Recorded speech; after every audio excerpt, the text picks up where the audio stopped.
Welcome to திவ்யநிதின் YouTuber. இன்றைக்கி என்ன பார்க்க போகிறோன்னா ரவா கிச்சடி. கொஞ்சம் வெஜிடேபிள்லாம் சேர்த்து எப்படி செய்கிறதுங்கிறத பார்க்கலாம். ப்ளைனாக செய்கிறத விட இந்த மாதிரி செய்கிறப்ப ரொம்பவே நல்லாயிருக்கும். இங்கே தேவையான பொருள்லாம் கட் பண்ணி எடுத்து வச்சுருக்கேன். வெங்காயம், பச்சை மிளகாய், தக்காளி, பீன்ஸ், கேரட், காலிஃப்ளவர், கொத்தமல்லி, கருவேப்பிலை எடுத்து வச்சுருக்கேன். ஸ்டவ் ஆன் பண்ணி ஒரு பாத்திரம் வச்சுருக்கேன். நல்லா சூடானதும் ஒரு 4 டேபிள் ஸ்பூன் போல் எண்ணெய் ஊற்றிக்கிறேன்.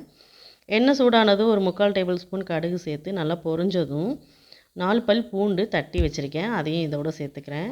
கூடவே ஒரு 3 டேபிள் ஸ்பூன் கடலைப்பருப்பு, அதையும் இதை சேர்த்துட்டு நல்லா வறுத்துக்கலாம்.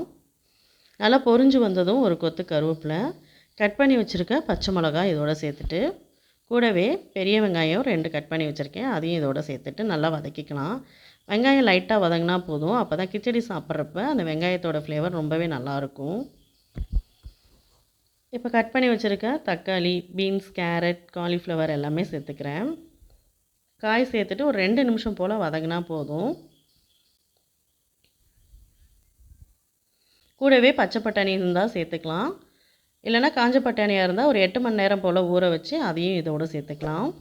வேக வச்சு இதோடு சேர்த்துக்கணும். காய் நல்லா வதங்கிருச்சு. இப்போ கொஞ்சமாக மஞ்சத்தூள், ஒரு 1/2 டேபிள் ஸ்பூன் மிளகாத்தூள், 1/2 டேபிள் ஸ்பூன் மல்லித்தூள் சேர்த்துருக்கேன். கூடவே தேவையான அளவுக்கு உப்பு சேர்த்து நல்லா கலந்துக்கலாம். 8 பேர் சாப்பிட்றதுக்கான அளவு.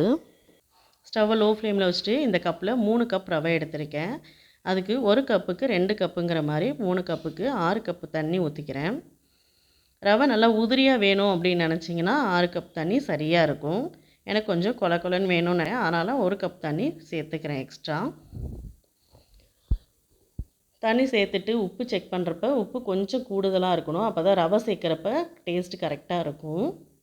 கொஞ்சமாக கொத்தமல்லி சேர்த்து நல்லா கொதிச்சிருச்சு. இங்கே 3 கப் ரவையை கொஞ்சமாக எண்ணெய் ஊற்றி நல்லா வறுத்து எடுத்துருக்கேன், வாசனை வர வரைக்கும்.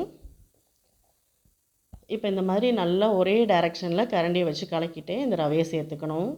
ஸ்டவ்வை லோ ஃப்ளேமில் வச்சுருக்கேன்.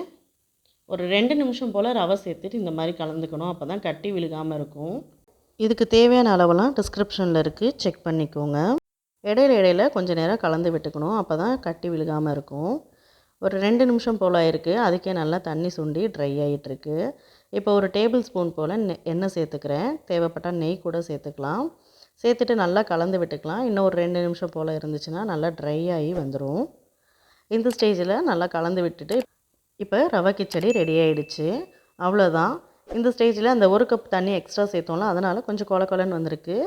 தேவையில்லைன்னா ட்ரையாக வேணும், உதிரியாக வேணும் அப்படின்னு நினச்சா அந்த 1 கப் தண்ணியை ஸ்கிப் பண்ணிக்கலாம்.